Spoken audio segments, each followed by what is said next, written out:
Good afternoon, everyone. My name is Rick Kitson. I'm with the Cupertino Chamber of Commerce. Thank you for joining us for our all grown up graduate panel this afternoon. Good morning and welcome to the Cupertino Chamber of Commerce's Let's Talk Education series. We've been doing this series for 5 years now, and we started it because we were finding that there are some problems when we looked at the high school students and the parents in our district.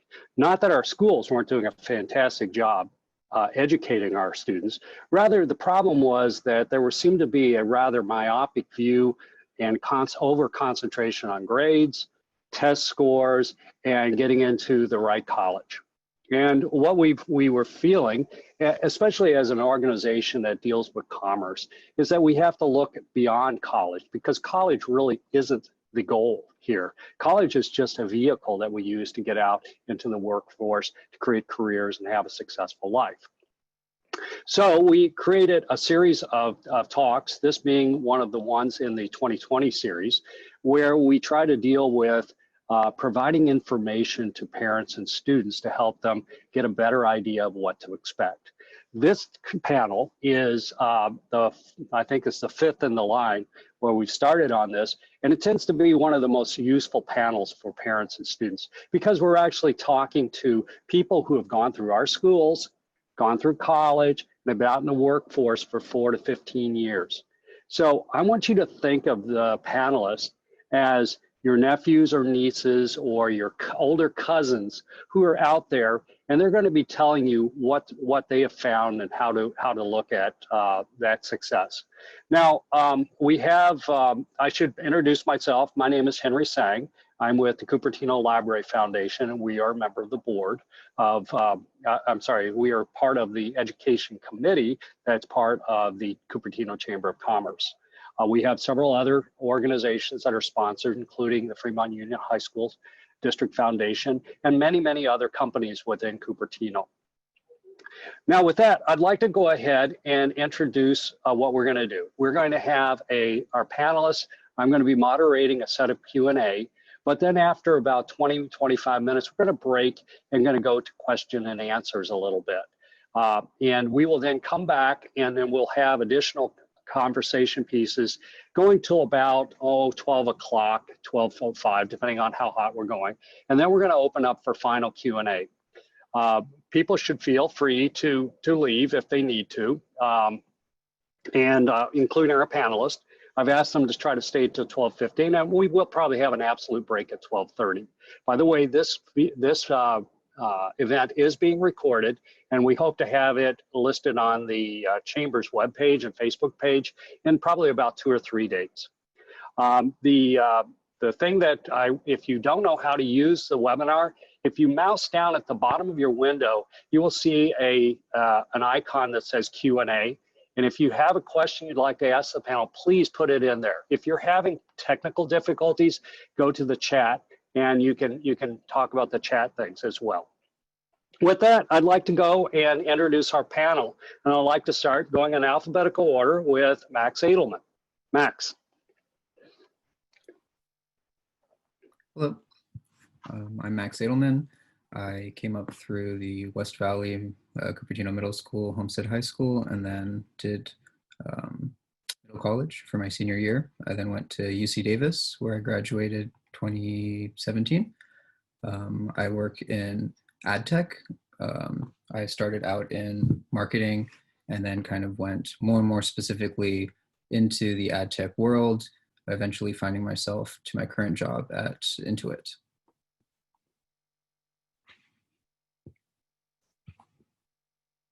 Very good.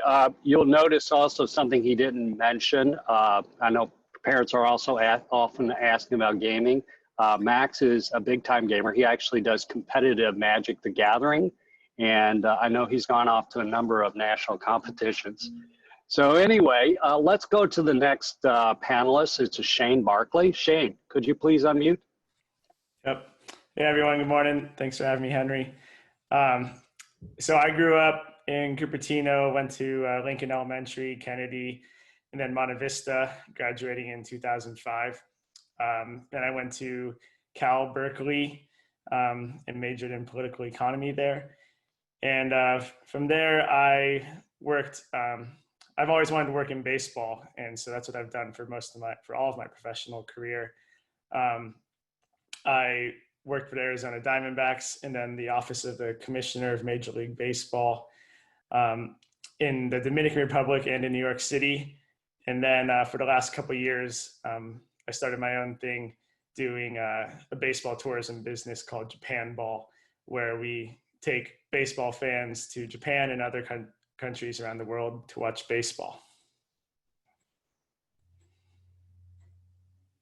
Great, thank you very much, Shane. And the next on our list is Victoria Lowe. Now I'm going to tell you that Victoria has a special place because she was part of the Chamber of Commerce and actually helped us do several of these things, of these events. So she knows it quite well. Victoria, please introduce yourself.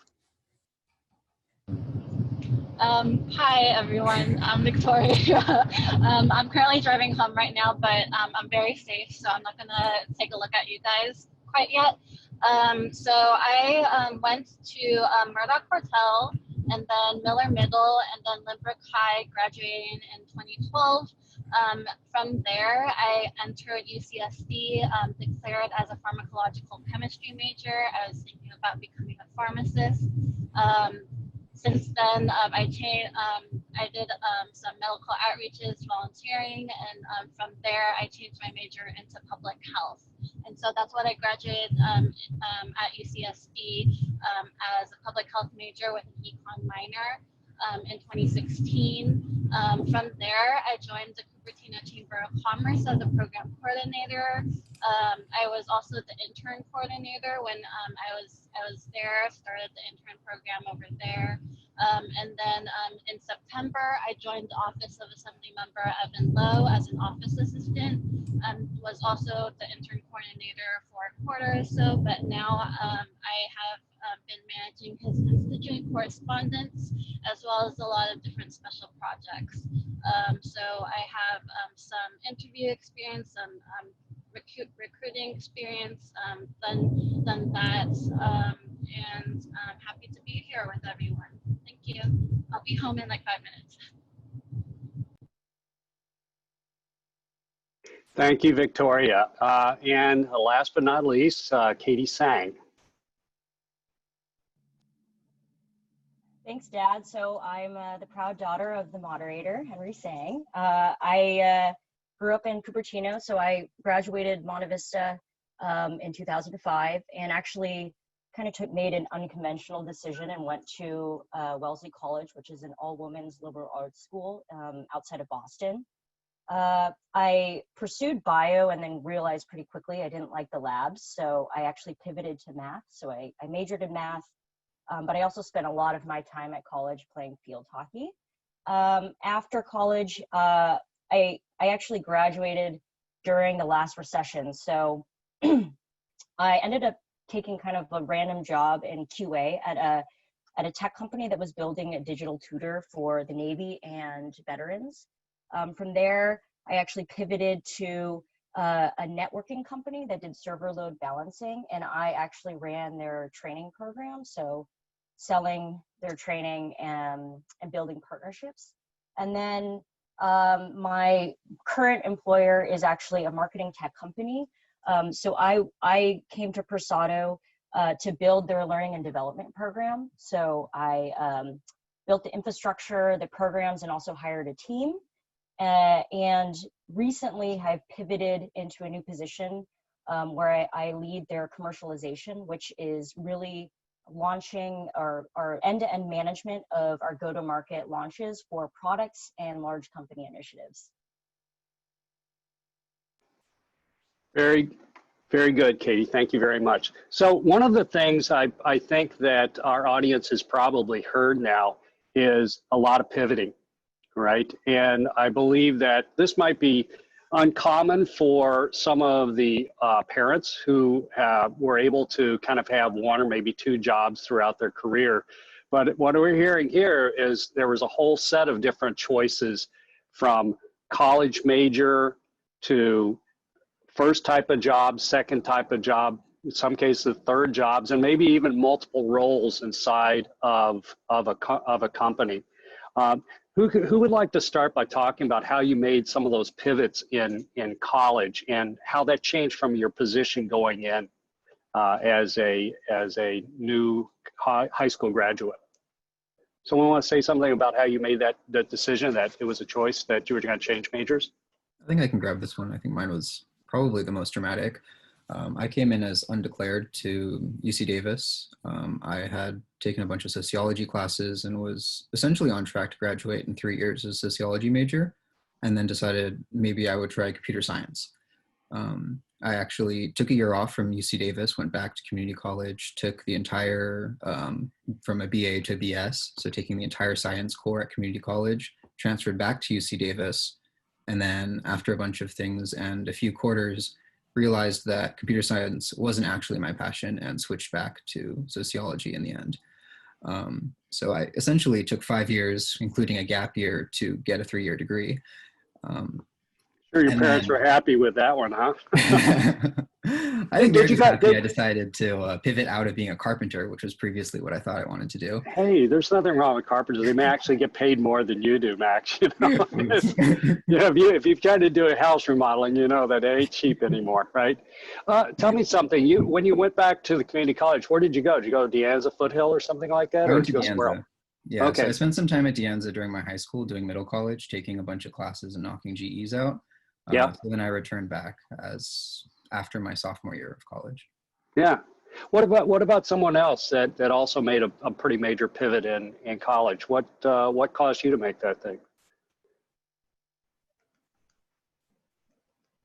Okay. And you can go. Katie, you're more on. Katie, you actually changed your major, so I'll go after you because I just took a long time to declare mine.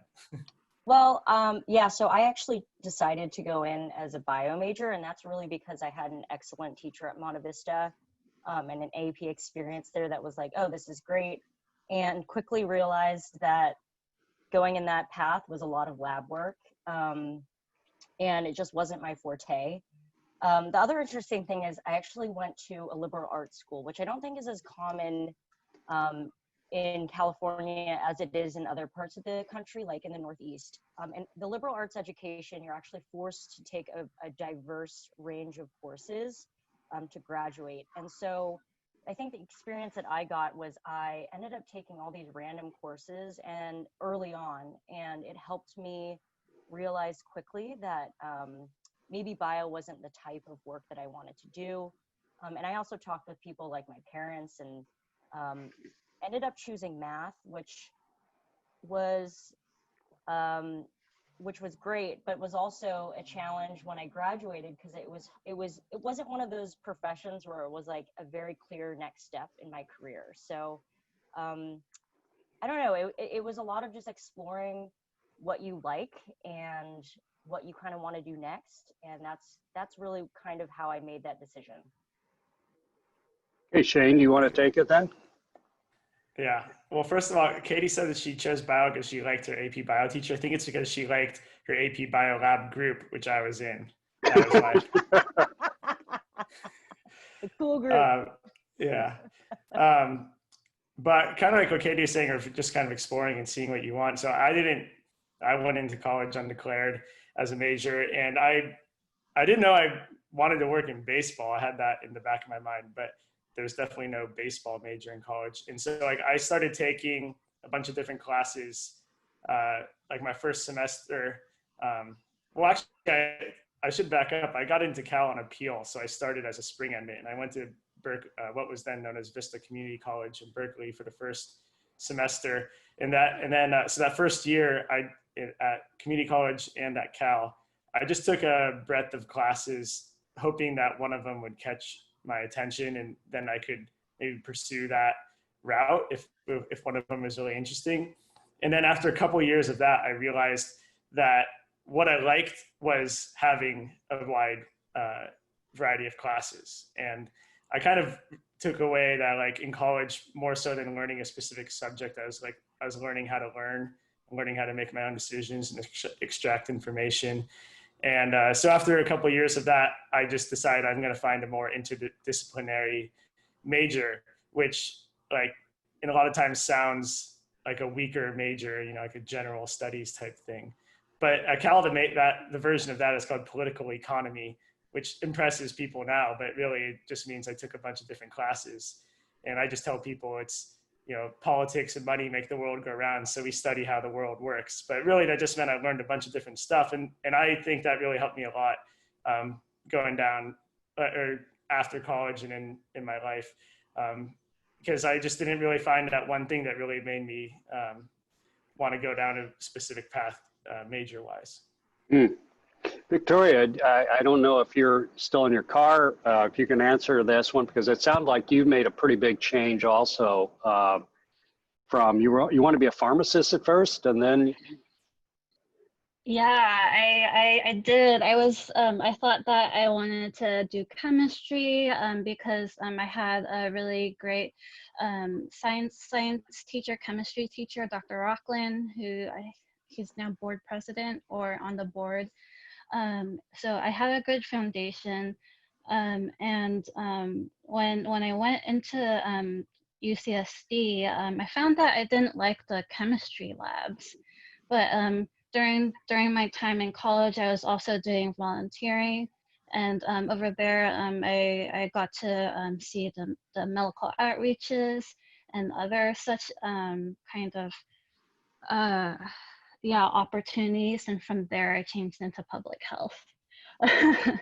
So I would say that it was kind of nice going from hard science to social science. I enjoyed it a lot more and don't regret it really.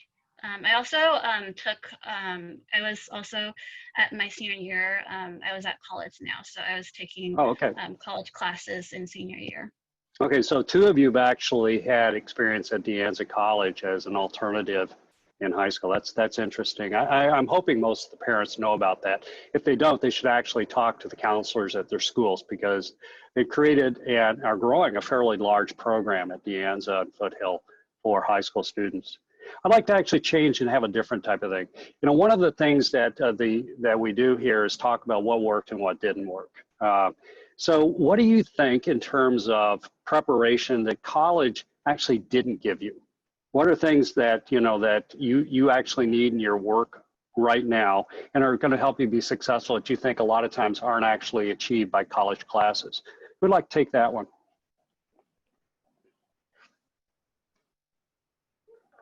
I'll go on that.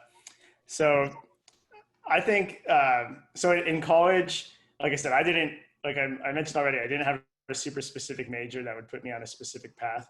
And rather than take internships that would put me on that path, I worked at a summer camp all 4 summers of college.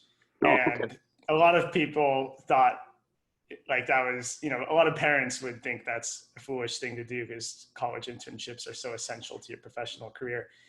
But in working at that summer camp, I learned how to like be much more charismatic and interact with adults.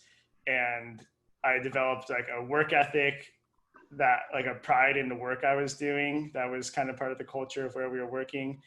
And like we were forced to be on stage and speak, and like I had to like sing and dance, which are things I'm definitely not comfortable with. But all those like personal skills that I learned, and like having more confidence in myself, and working with a group of people who I was really close with, and like we're all passionate about like having a good time and doing a good job with our work too, really helped me a lot. I think once I started working in the real world, I was able to have some of the personal skills and interacting with my superiors and colleagues that I think once you're in the workforce, I'm sure most of us here would agree that like your ability to work with people is just as important or more important than your ability to do your job. Your ceiling is only so high if you're just really smart, and it's much higher if you can be someone who your colleagues and supervisors want to be with every day for at least 8 hours a day. You know, actually, you know, you've mentioned a couple of really good points, Shane. It's funny, you've actually hit on a key thing that we've been discussing internally for the last 2 years. And that's actually that a lot of our students now, despite having all of the communication tools that they use, you know, social media and things like that, actually are becoming less adept at having an adult conversation.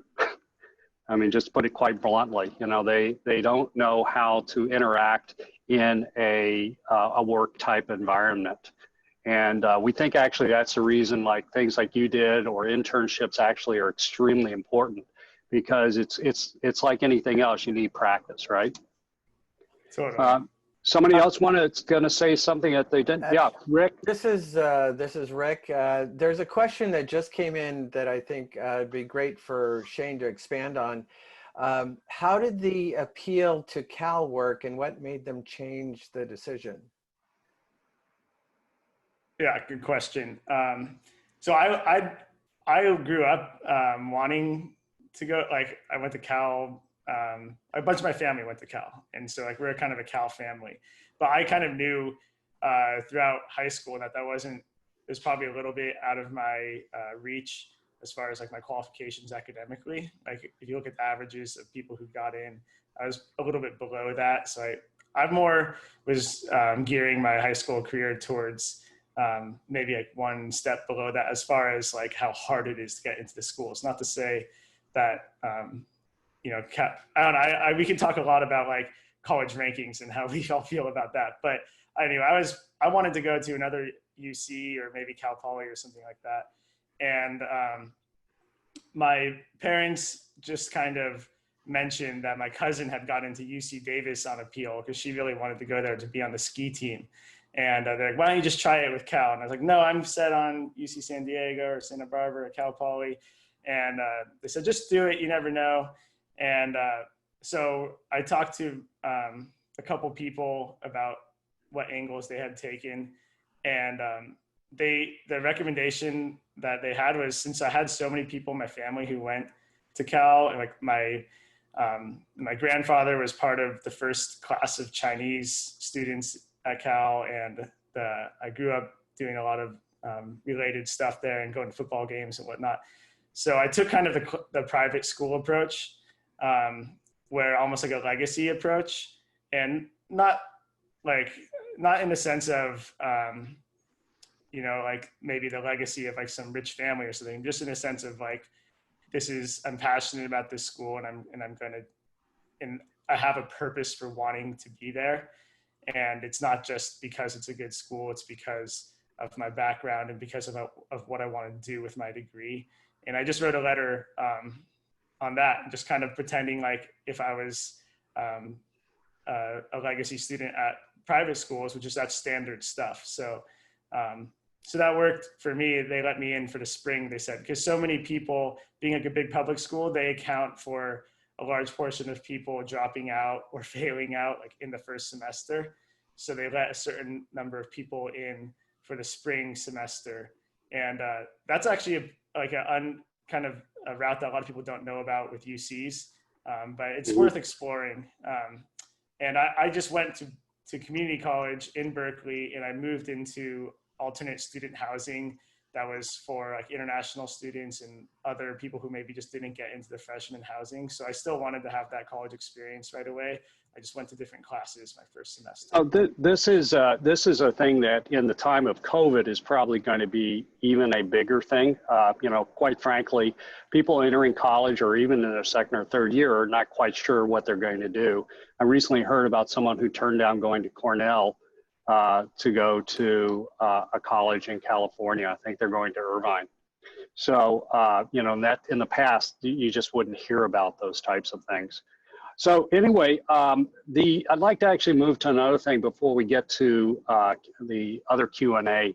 But one of the things that I've also heard you all talk about is you all moved around to different types of jobs. And it sounds like some of you have also changed in your career. What are the, you know, kind of following along the same theme that you had with changing majors and everything, how is that like in today's world? What causes you to change your career, or is it just that you didn't like your employer? What's happened for you in those areas? Who'd like to take that one? I can start with this. I want to start by just bouncing off something Shane said a little bit earlier. Okay. One of the I don't know why it's a secret of going to college really is that college generally doesn't teach you applicable skills. It teaches you how to think and how to learn. The first thing that you'll do in any job really for the first 9 months in Offnor is to learn how to do your job. They can teach you how to do a job. It's much harder to teach someone how to think, how to problem solve, and how to not be a jerk to other people really. So those are kind of the really important things that a lot of teams will look for when hiring. Is just really what's your problem solving, what's your work ethic, and it's not, what did you learn in your 4th year of college? It's really about learning how to think. And so kind of going off of that, your first job is really going to be a generalist position. You're going to do lots of very basic things, lots of whatever needs to be done. And from there, you're going to specialize. It's up to you to figure out how much you want to specialize or go broad or kind of pivot from there. A lot of majors pretend to be vocational majors. No one is just an engineer. No one is just in marketing, is just in sales. Even if you saw my title earlier, I have some egregiously long title because I am within the marketing department, but I don't really do general marketing. I do a very specific type of advertising within technology, which is all under the big umbrella of marketing, which isn't something they really tell you in college. So it's up to you to really choose your own adventure and figure out what you can do with that job and what that branches out to, and learning what you didn't like about it, and how you can take that and try and move to a job that is more of what you like or what you're good at and less of what you're bad at or what you didn't like about it. I can expand also on a little bit of what Max was saying, especially around, what learning as an adult is totally different than learning as, going through college and high school. In my past careers, I actually helped with learning and development. And it's really interesting. The biggest request that you get is around presentation skills, public speaking, negotiation skills. These are things that are actually really hard to learn in a classroom, and you actually have, learning is much more effective as an adult in kind of more of a practical environment. And so it's interesting now with COVID, there's a lot of shift obviously in the format of learning for youth, but actually in the professional world, it's been online for a very long time. And it's a lot of micro learning, and it's a lot of blended learning types. So like in-person, on-demand, things that can actually complement a full work day, because no one has, 40 hours a week to just spend on a subject. And a lot of the things that you're learning are like exactly what Max said. How do you do your job, right? Hey, we just rolled out this new product. How do you, as an operational person, how do you set it up? How do you configure it? How do you troubleshoot it? As a seller, how do you sell it? How do you talk to a client about it? How do you understand their problems so that you can fit this solution into their problem? It's such a different type of learning.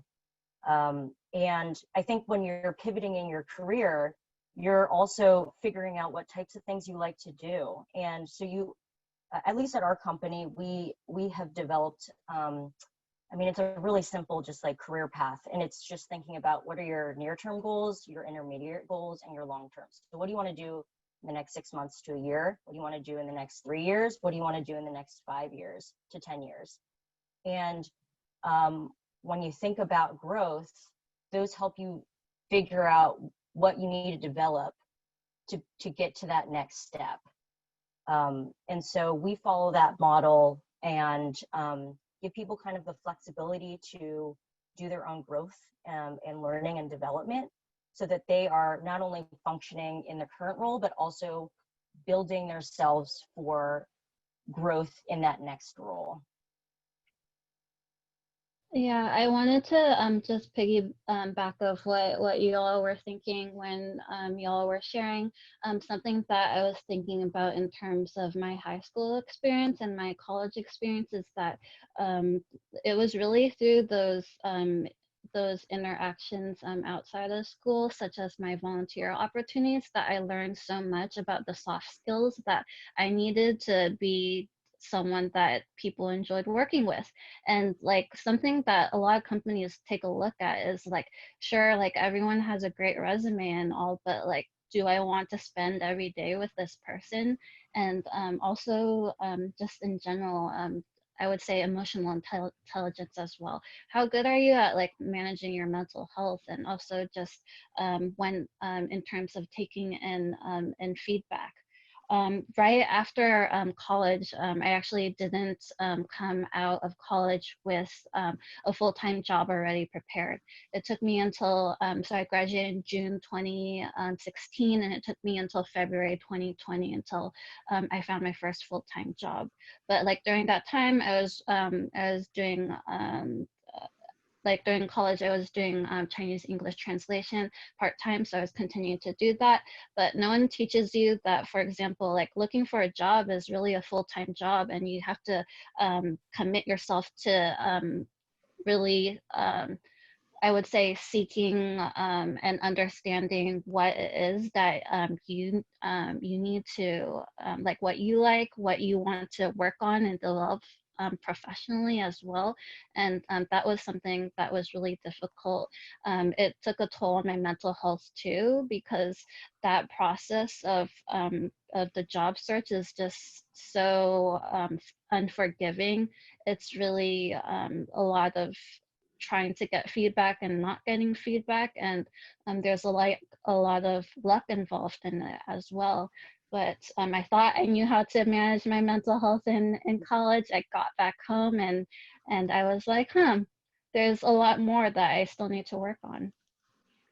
Yeah, you know, and it also depends on when you graduate. I do know that when Katie and Shane graduated, it was like one of the worst times because you all graduated in 2009. The economy was dumping, right? I feel sorry for a number of people that are graduating this year because same way, you know, companies are kind of holding back on hiring. They haven't figured out what they're going to do. They're cutting back on internships. So you know, timing does count. And I think, Victoria, you bring up an important thing is managing your mental health is important in that. Now, some of you also have, I have something. Yeah, go ahead, Shane. Like, so what Victoria is saying about taking care of yourself, and then what you're saying, Henry, about career changes. So one thing that I think it's good for parents here that are hearing, because it's something that I've dealt with my parents and other people who I kind of considered mentors that are of an older generation above us, is so like when I was working at the MLB Office of the Commissioner, which is like a really good, cushy corporate job in like a major, you know, $15 billion industry and on Park Avenue and stuff. And I was supposedly like pursuing my passion, which is baseball. And when I decided I wanted to leave it, I talked to my parents about it and they didn't understand at all. And I talked to a couple people who had worked in professional sports that were about my parents' age that were mentoring me before. And I asked them, I said, how did you make career decisions? You've gone really far. So how did you take into consideration your life outside of work and your family life and your wife and family? And they both said, I never really thought about that actually. And my parents are kind of the same way. They're like, I don't get it. Why would you leave this job?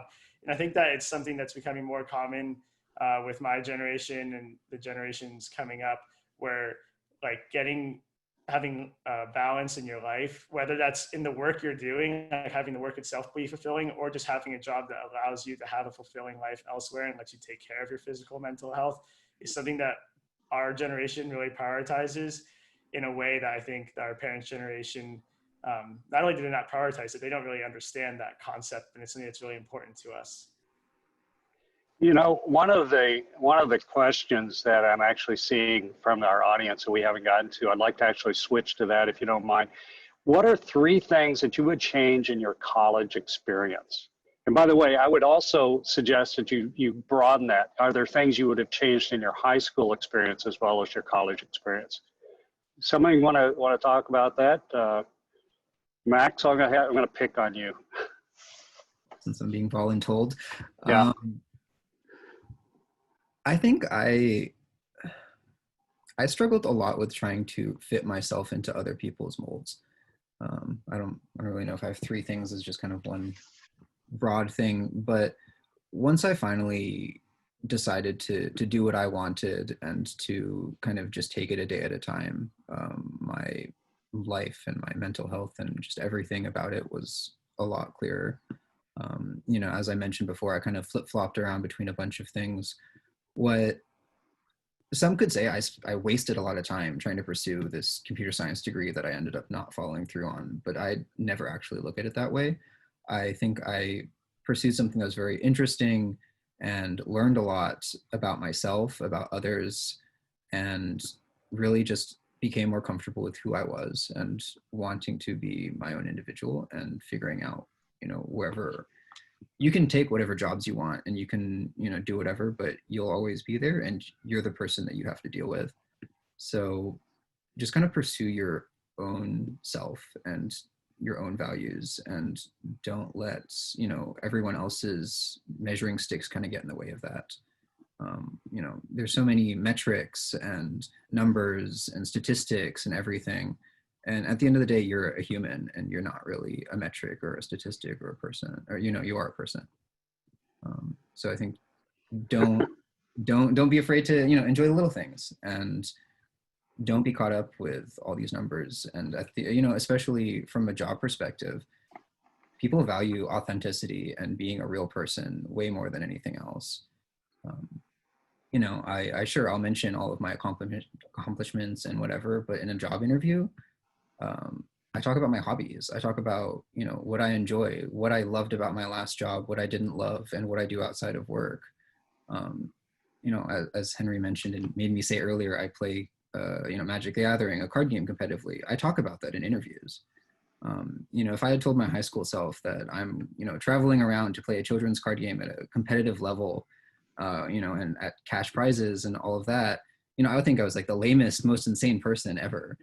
But I'm really happy with who I am, and I'm surrounded by friends who, you know, like me for who I am, and coworkers who enjoy talking to me both in and out of work because I can bring my authentic self to work, and I'm happy with who I am. That's good. I'm happy to kind of step in.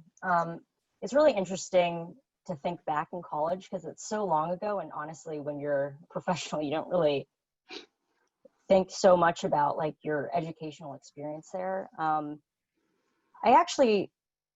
mean, I approach it in a different way. I don't know if I would say I would want to change some of my experience. I think it's more about as you develop as a person, you actually appreciate different experiences that you had that you didn't, you know, back then. I mean, I went to an all-women's college, which was just bizarre. No one even knew what that was. And it was liberal arts. It was only like 2,500 people. And it was just a really strange environment, and everyone was going and partying and having this great time. And I remember doing a lot of FOMO in college, and I was really far away from everyone. Most people were in California and I was across the country. And now as an adult, I actually am really appreciative for have taken that risk and completely removing myself and out of my comfort zone. And, you know, back then I was like, I wish I made a different decision. Why did I go to this college? And now I'm really, really glad that I did that, because it made me experience a new type of failure and risk that I hadn't as an adolescent. And it made me build a community in a place that I had nothing. And so I don't know, I also wouldn't approach these things as like, oh, I wish I changed, I wish I did something different. I think it's like about rethinking and being grateful for some of the things that you've done and using that as a lesson moving forward. Anyone else on that one? Okay, well, let me take a look. Oh. Yeah, go ahead, Shay. I don't really have a college one, but the high school one, the thing I wish I could go back and do differently was I wish I took auto shop or wood shop, because those, like, I would have, those are such applicable skills. I really wish, like, I'm trying to do housework or trying to do something on the car and I don't know anything about how it works. And that was such a golden opportunity in high school to do that. Or like a finance class. Totally. Like, I mean, just any of these applicable classes that made. Yeah, I wish I took finance too, personal. Yeah, you know. I just wanted to step in and say that. I actually, this is very, very important. Okay. And perhaps during the time of COVID, if the students are staying home, it is really super important to learn basic life skills, right? Whether it be taxes and general finance, cooking, you need to, laundry, how do you have to do that? But as Shane, as you're mentioning also, let's blink, blink, blink, and ahead of time, somewhere out in the future, you actually can afford a house. They always say you don't own the house, it owns you, because it always needs more work. And, how do I even approach that? Where was I learning it? Certainly, high school is a great time to pick up some of these skills. It really is. And it's very practical. It's very practical. By the way, Shane, I have a wood shop. You can come over to my house once we get past COVID. But well, yeah, that's also why I'll be doing there. like volunteer things and extracurriculars are so important, because it teaches you these hands-on skills. You mentioned something else. I want to do a little pivot here. You mentioned living outside of our area, and outside of the comfort zone. I know several of you have lived outside of California, and many of you have gone to school in California, but not in the Bay Area. I mean, what are some of the differences and things that you think people need to consider when doing that?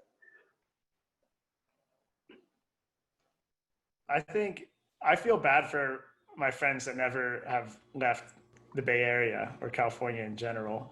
And I always knew I wanted to live here. Like, I live in Santa Cruz now, and I always wanted to live in California. I knew long run that was going to be, even before. So I married another Monte Vista grad, so that there's something interesting for you all. But even before we were together, I knew I was going to come back to California. But I wanted to live elsewhere to experience something else, and also to confirm to myself that I did want to live in California, just because it would have been, I think I would have kind of always wondered. And I know some of our friends now who have kind of settled in more for the long run in California. They do kind of wonder and wish that they tried something else. And so just for that reason alone, I think it's interesting. But, obviously there's so much personal growth and cultural awareness and understanding that you can gather as well, living in another part of the country or in another country, as I did. Yeah, it's not until you live somewhere else that you appreciate. It's like you appreciate things that you didn't even know you had. I actually live with 15-minute walk from Shane in New York, and it was so diverse, and it was like so much more of a metropolitan area. And you just start to learn, things even like the weather are things that in California you never experience. And I actually realized I really liked the seasonal changes and things like that do impact your day-to-day life. And so it is important to get exposed culturally to other people, other ways of thinking, and other ways of living, because it helps you reflect on your own self. I just want to take a small moderator break here and remind the audience that there's a Q&A button at the bottom of your screen. You may have to mouse down to get it to pop up. But go ahead and put other questions in because we'd really like to get to them. One of the things, though, that I'd like to actually bring up is leveraging your Cupertino network, okay? Because I know that many of you have changed jobs and that you're having other people in that network helps. And I think the surprising thing to me as a parent is to see how many of you, before you were only really dealing with the people in your class. But I'm seeing so many of you now working with the older brothers or younger sisters or friends of friends on different things, and kind of it mushrooms out. So I'm seeing like a plus or minus 5-year thing. How do you use that networking, and how does that help you? Okay, someone kind of take that one? Well, I can just say this isn't necessarily about networking, but nowadays to get a job is all about networking. Actually, when companies are hiring, they actually prefer referrals. And that's because they've found that people that can refer people that they trust will actually stay in companies longer. And so, especially these like large companies like Google, like the referral system is their best way of recruiting people. And some of those companies are even like Google, for example, they actually will judge you based off of your referrals. So having a strong network is completely the way to find jobs in today's world. It's all about leveraging. I mean, I wouldn't say it's just leveraging your Cupertino network. It's leveraging your parents' network. It's leveraging your friends' network. And a lot of like looking for a job is literally going on LinkedIn and finding who you're connected to and talking with those people and trying to make those connections. So it's an active process. It's not, you shouldn't just sit around. Go ahead, I'd be Victoria. happy to add on to that. So I was able to get my first job because of my my network. So before I know that during college I felt weird when my mom was like, "Oh, are you interested in this? Are you interested in that? I have this coworker or so and so at this company," and it felt really weird to me, and it felt like I felt like that wasn't the way that I wanted to go at that time. In terms of trying to get my job, I was like, oh, I want to like, you know, do it myself. But then after graduating college, I found that, you know, the job search is not that easy, and it really is all about that network. So I had a mind shift change then, and so actually my mom was co-workers with someone with one of my my high school. I guess he's also he went to high school and college with me, but UCSD is very big. But so he was the dad of that classmate, and then so he told his wife, who's Anjali, and that's kind of how I got my first interview with the Cupertino Chamber of Commerce, was through that connection. So it's a lot of here and there. It wasn't very straightforward. When I was feeling weird about it, like my mom told me, like, hey, like this is just an opportunity to get in front of the table. Like it's still you doing the work of putting together your resume, your cover letter, like being in front of them, preparing for the interview. If they like who you are, that's still you doing that work. It's the referral system is just a way to kind of bypass the very, very long piles of resumes that are there. Yeah, I 100% agree with that. It's all about getting your information read, right? You got to give yourself a chance to even be considered. And then after that first step, like in positions I had where I was hiring and supervising people, the most important thing was, is there someone that we know and trust that can vouch for this person, or at least someone that seems credible and respectable, even if we don't know them directly, that can vouch for this person. And that goes way farther than any sort of degree or on paper credentials. Yeah, my second job was actually, I worked with someone. You know, one of the things that. I was just going to say that my second job was actually, I had an existing work relationship with someone that I worked in my first company, and he found this other opportunity, and that's how I was able to get hired. And it was a really quick process, right? It was like, because they knew who I was as a worker, we worked together in a previous life. There was that trust, as Shane was saying. And that's a lower risk for an employer to take. If they know that you're going to be a good fit on a team, then they're willing to take that. You know, one of the things that I will share is I got my first job because of a friend of a friend that I knew's wife's friend from college knew another guy. I mean, it was like 6 times removed, right? And the second big job I got, I was actually literally cooking hot dogs and hamburgers at the swim club. And I struck up a chat with somebody I knew from years before, and the line was waiting for a hamburger. So it can come from different places. And we've got another question And it was kind of along the line of what the question from before about what you would have done different in college based on what stage you are in your profession or your job now.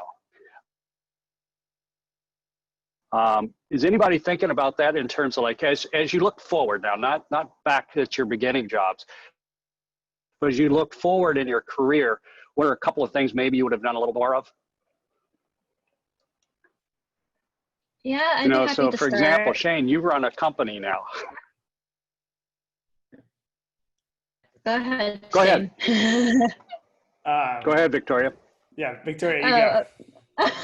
Thanks. I wish that in college I did more informational interviews and just talked to more people that were doing more things that looked cool, or that I just wanted to learn more about, because I think a lot of the things that I noticed in high school and college is that there are certain majors, but in the workforce there's different positions, and that's knowledge that you would get from talking to other people who have lived those experiences in terms of what they like, what kind of personality fit, like what kind of pace of work, those kind of things.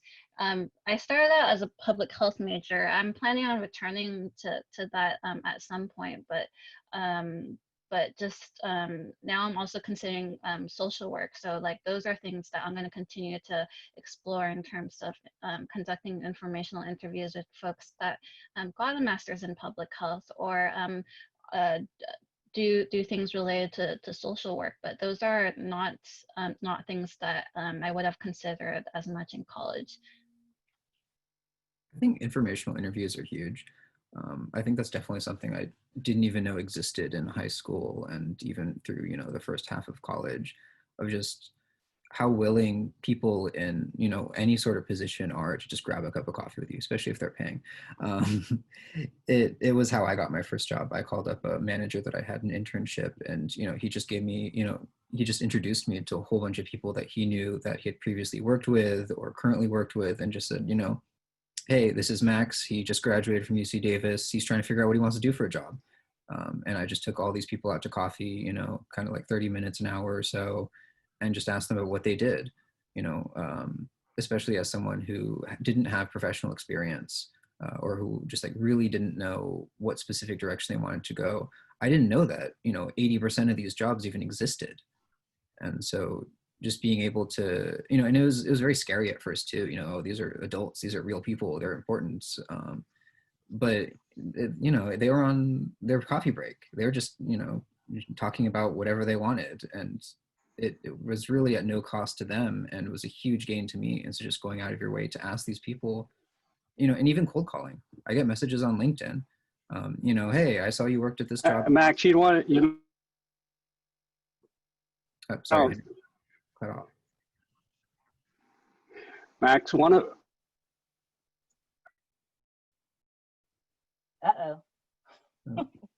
Henry, it looks like you're cutting out. Could you type your message into chat so I can know what you're trying to tell me? While that's getting figured out, I'm gonna second what you were saying, Max, because those informational interviews are so huge, because when people we're talking here about the importance of your network, a big problem that a lot of college grads and college students have is, how do I network? Like, where do you start? Like, I only know who I know. And that's how you can build that network, is you reach out to people who are in the field that you're interested in, or maybe even a field you think you're interested in. And everyone likes to talk about themselves. And also a lot of people, like, I know in my position, a lot of people were really helpful to me in baseball, where I said, hey, I want to work in baseball. How do I do it? And they took their time to talk to me, and just talk to me for 15 minutes or so. And in some cases that was really helpful. In some cases it wasn't.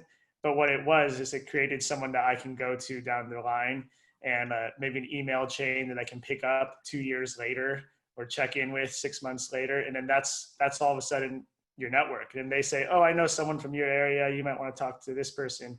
And that's how you grow it. And then it's also how you get career advice, is by just talking to people and asking them, say, hey, I want advice. I'm curious how you got to where you are today. And then addressing the question more directly, as far as looking at your path now, and Henry, like in my position as a business owner, I wish I took, it's like Victoria was saying, accounting classes and like basic finance classes. Like I found in high school and college, all these kind of introductory classes, maybe ones that I only took one class on that subject, like whether it be like nutritional science or finance or whatever, are the ones that I actually reference nowadays. They're not so much the ones that were part of my focus. And I really wish now that I took an accounting class, so I at least knew the language as I try to operate my own business's finances. Yeah, there's this myth that college teaches you how to be an adult. It doesn't. You know, no one teaches you how a savings account or a checkings account, what the difference between a 401k and a Roth IRA, or, you know, why you should take stocks over bonds, or, you know, none of that is taught on itself as part of the core education. You need to seek out that information yourself.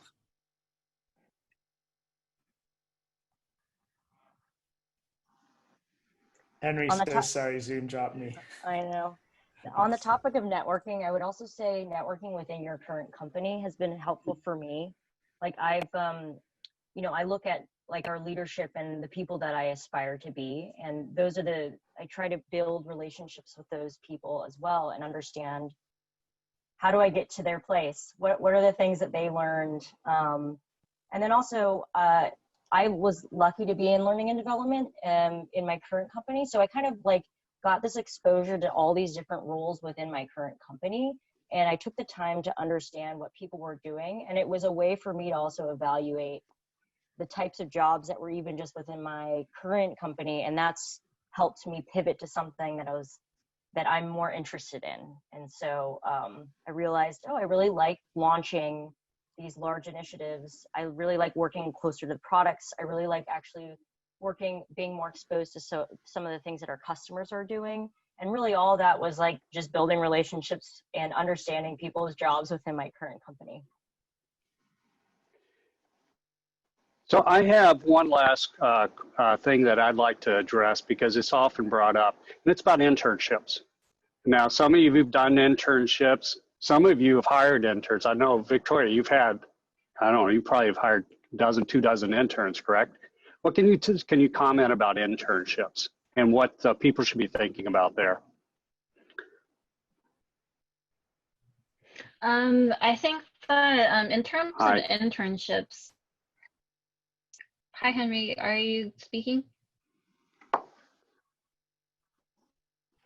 No, okay, no. Well, okay. In terms of internships, yeah. So I started the intern program at the Cupertino Chamber, and what I would say is that some of the things that you do at an internship are not going to be sexy. It's going to be work that just needs to get done, and the folks that are there, maybe they're understaffed or they just haven't been able to get to it. It's going to be admin work. It's going to be filing papers. It might be taking phone calls or calling customers or other things like that.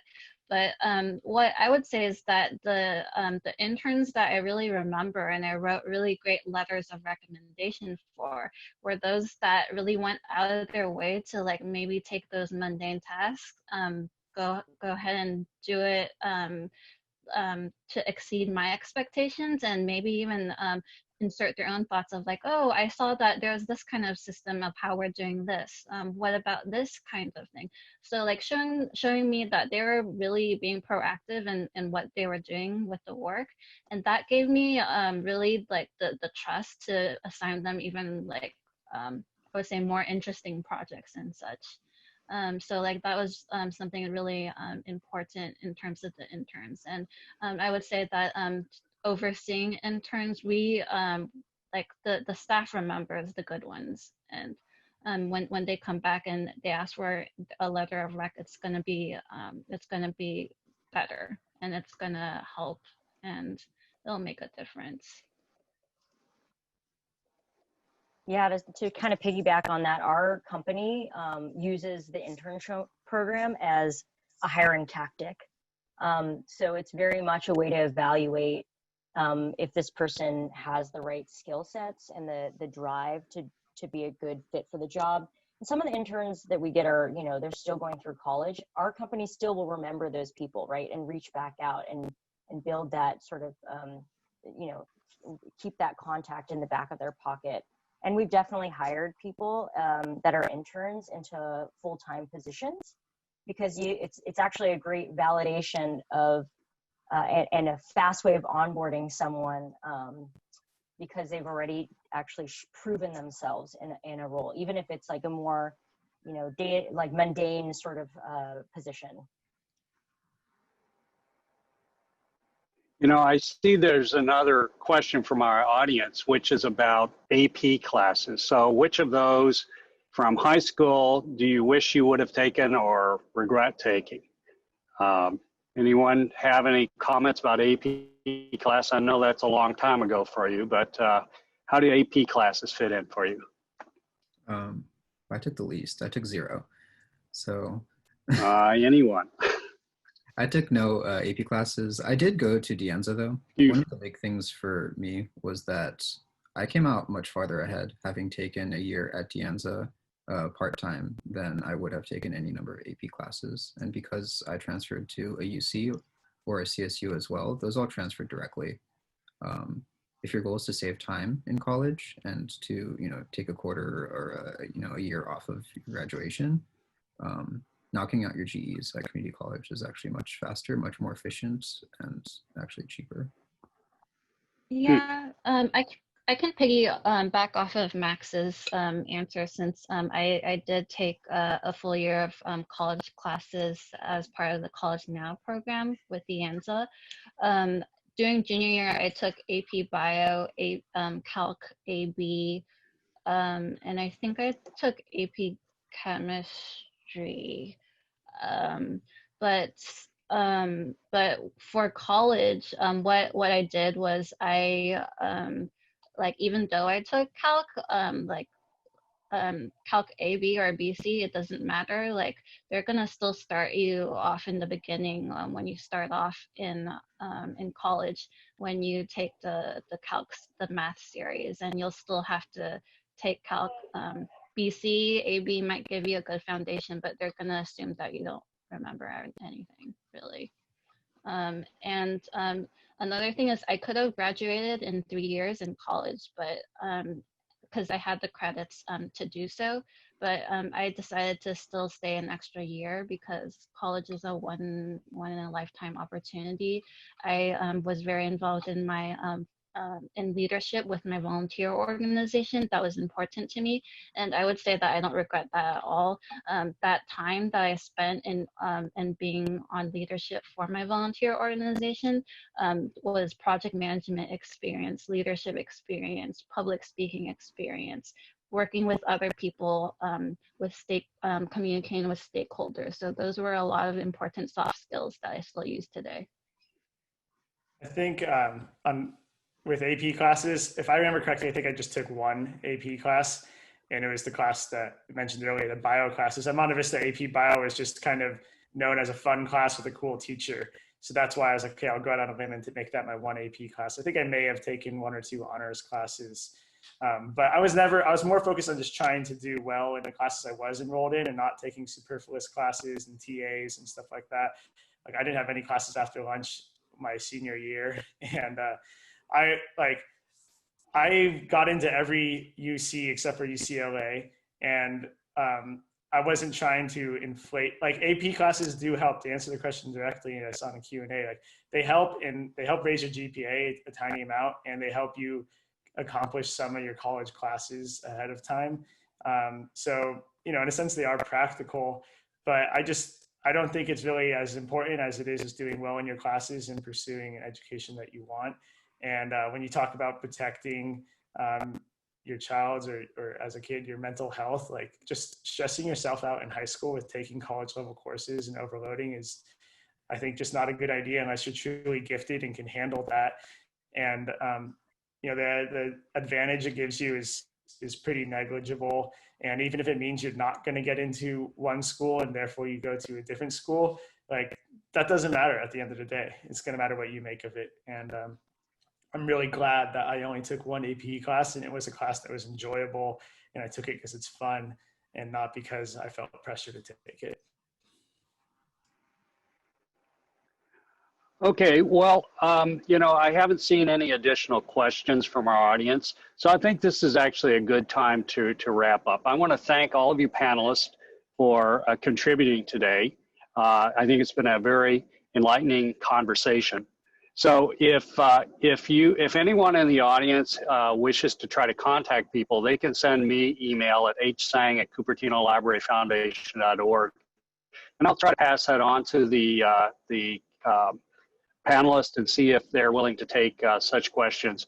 We did record this meeting today, and in a few days we'll be able to post it, I believe, both on the Chamber of Commerce Facebook page as well as our website.